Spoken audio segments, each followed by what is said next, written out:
Selamat pagi Mir dan teman-teman. Baiklah, terima kasih atas kesempatan yang telah diberikan kepada kami kelompok 6. Di sini kami akan mempresentasikan hasil diskusi kami dengan materi akuntabilitas kinerja. Sebelum kita masuk pada materi, saya akan memperkenalkan terlebih dahulu nama-nama dari kelompok 6. Yang pertama ada saya sendiri Kafatu Bagus, yang kedua ada Friska Fajriati, yang ketiga ada Timothy Tambah, yang keempat ada Novel Hiskia Kambe, yang kelima ada Yosef Tarihoran. Nah, kita masuk pada materi. Apa itu akuntabilitas? Akuntabilitas berasal dari bahasa asing yakni accountability, yang berarti pertanggungjawaban. Akuntabilitas di sini memiliki makna keadaan untuk dipertanggungjawabkan ataupun keadaan untuk diminta pertanggungjawaban. Secara umum, akuntabilitas berarti kewajiban untuk memberikan pertanggungjawaban atau menjawab dan menerangkan mengenai kinerja dan tindakan dari badan hukum atau pimpinan suatu organisasi kepada pihak yang berwenang menerima keterangan atau pertanggungjawaban tersebut. Akuntabilitas kinerja. Nah, akuntabilitas kinerja adalah perwujudan kewajiban suatu instansi pemerintah untuk mempertanggungjawabkan keberhasilan atau kegagalan pelaksanaan program dan kegiatan yang telah diamanatkan para pemangku kepentingan dalam rangka mencapai misi organisasi secara terukur dengan sasaran atau target kinerja yang telah ditetapkan melalui laporan kinerja instansi pemerintah yang disusun secara periodik. Kemudian dasar hukum. Yang pertama, Peraturan Pemerintah Republik Indonesia Nomor 8 Tahun 2006 tentang Pelaporan Keuangan dan Kinerja. Yang kedua, Peraturan Presiden Republik Indonesia Nomor 29 tentang Sistem Akuntabilitas Kinerja Instansi Pemerintah. Kemudian yang ketiga, Peraturan Menteri PAN Nomor 20 Tahun 2008 tentang Pedoman Penyusunan Indikator Kinerja Utama. Kemudian yang kelima, Peraturan Menteri PAN Nomor 53 Tahun 2014 tentang Pedoman Penyusunan Perjanjian Kinerja dan Pelaporan Kinerja serta tata cara revisi laporan kinerja instansi pemerintah. Selanjutnya, faktor-faktor yang mempengaruhi terwujudnya akuntabilitas pemerintah. Faktor-faktor yang mempengaruhi akuntabilitas kinerja instansi pemerintah adalah ketaatan peraturan perundang-undangan, penerapan akuntansi sektor publik, dan kualitas laporan keuangan. Selanjutnya, aspek-aspek akuntabilitas. Dalam prinsip akuntabilitas ini terdapat 5 aspek penting, yakni yang pertama, akuntabilitas adalah sebuah hubungan. Yang kedua, akuntabilitas berorientasi pada hasil. Yang ketiga, akuntabilitas membutuhkan adanya laporan. Yang keempat, akuntabilitas memerlukan konsekuensi. Dan yang terakhir, akuntabilitas memperbaiki kinerja. Kemudian, tingkatan dalam akuntabilitas. Yang pertama, akuntabilitas personal.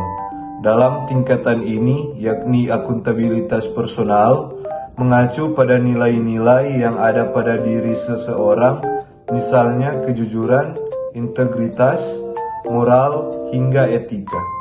Kemudian yang kedua, akuntabilitas individu.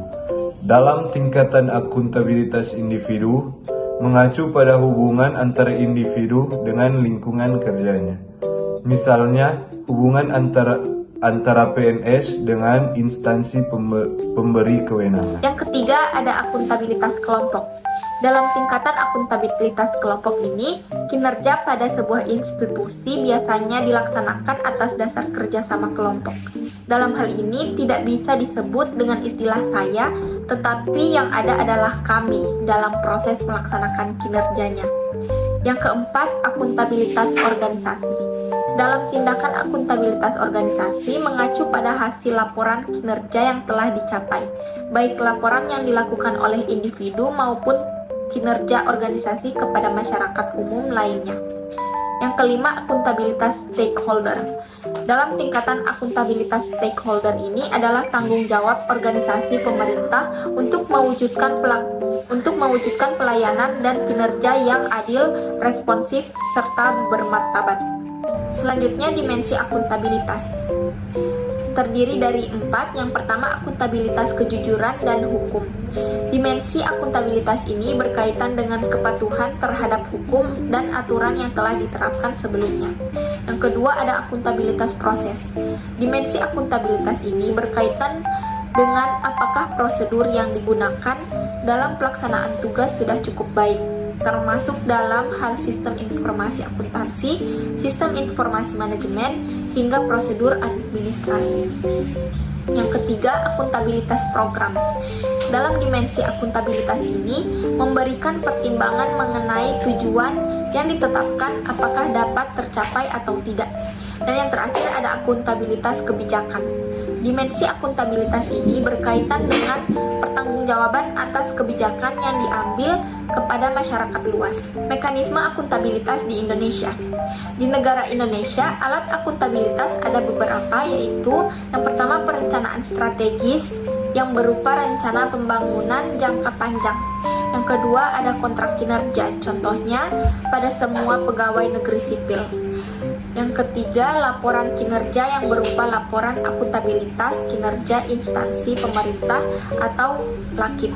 Selanjutnya ini yaitu mengenai sifat akuntabilitas pemerintah. Nah, laporan keuangan pemerintah harus menyediakan informasi yang dapat dipakai oleh pengguna laporan keuangan untuk menilai akuntabilitas pemerintahan dalam membuat keputusan ekonomi, sosial, dan politik. Akuntabilitas ini diartikan sebagai hubungan antara pihak yang memegang kendali dan mengatur entitas dengan pihak yang memiliki kekuatan formal atas pihak. Dalam hal ini, dibutuhkan juga pihak ketiga yang akuntabel untuk memberikan penjelasan atau alasan masuk akal terhadap seluruh kegiatan yang dilakukan dan hasil usaha yang diperoleh sehubungan dengan pelaksanaan tugas dan pencapaian suatu tujuan tertentu. Selanjutnya mengenai perspektif akuntansi. Akuntabilitas dapat dipandang dari berbagai perspektif. Dari perspektif akuntansi, American Accounting Association menyatakan bahwa akuntabilitas suatu entitas pemerintahan dapat dibagi dalam 4 kelompok, yaitu pertama, akuntabilitas terhadap sumber daya finansial, yang kedua terhadap kepatuhan aturan hukum dan kebijaksanaan administratif, yang ketiga efisiensi dan ekonomisnya suatu kegiatan, dan yang keempat, hasil program dan kegiatan pemerintah yang tercermin dalam pencapaian tujuan manfaat efektivitas.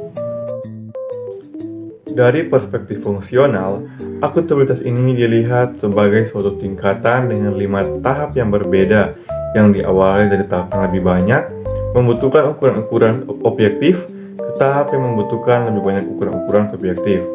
Tahap-tahap tersebut yaitu pertama, probability and legality accountability. Dalam tahap ini, menyangkut pertanggungjawaban penggunaan dana sesuai dengan anggaran yang telah disetujui dan sesuai dengan peraturan perundang-undangan yang berlaku. Dan yang kedua, proses accountability. Dalam hal ini, digunakan proses, prosedur, atau ukuran-ukuran dalam melaksanakan kegiatan yang ditentukan. Dan yang ketiga, yaitu performance accountability. Pada level ini, apakah kegiatan yang dilakukan sudah efisien? Yang keempat, program accountability. Di sini akan disoroti penetapan dan pencapaian tujuan yang telah ditetapkan tersebut. Dengan kelima, policy accountability. Dalam hal ini, dilakukan pemilihan berbagai kebijakan yang akan diterapkan atau tidak. Baiklah, selanjutnya kita masuk pada materi yaitu perspektif akuntansi.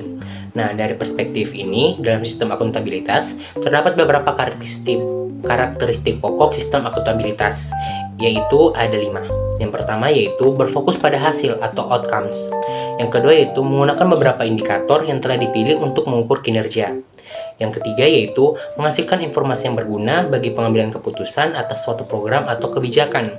Yang keempat yaitu menghasilkan data secara konsisten dari waktu ke waktu. Baru yang kelima yaitu melaporkan hasil outcomes dan mempublikasikannya secara teratur. Next yaitu mengapa akuntabilitas menjadi hal yang penting. Nah, terdapat beberapa alasan mengapa akuntabilitas bermanfaat dan menjadi hal penting dalam proses kinerja individu atau kelompok dalam satu institusi, yakni yang pertama, untuk menyediakan kontrol demokratis, yaitu peran demokrasi.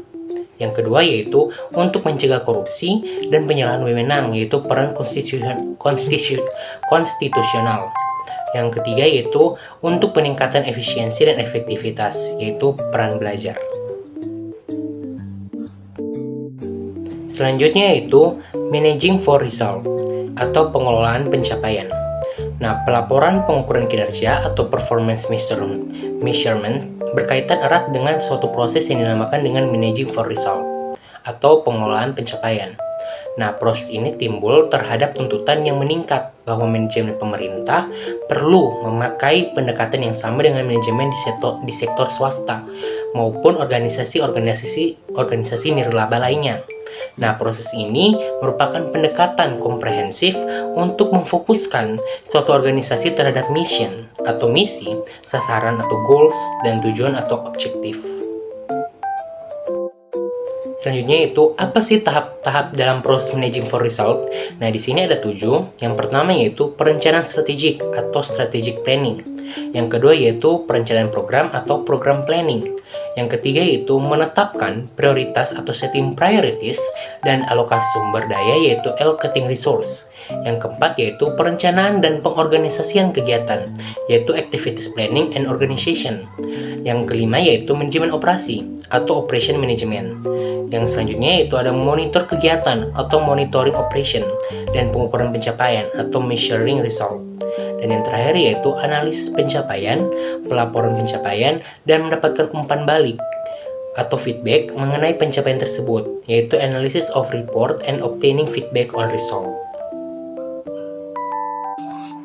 Yang terakhir ada kesimpulan. Nah, meskipun saat ini di Indonesia banyak dilakukan persiapan dan diskusi mengenai good governance, namun jika dicermati lebih lanjut, tampak bahwa akuntabilitas pemerintahan di Indonesia masih berfokus hanya dari sisi pengelolaan keuangan negara.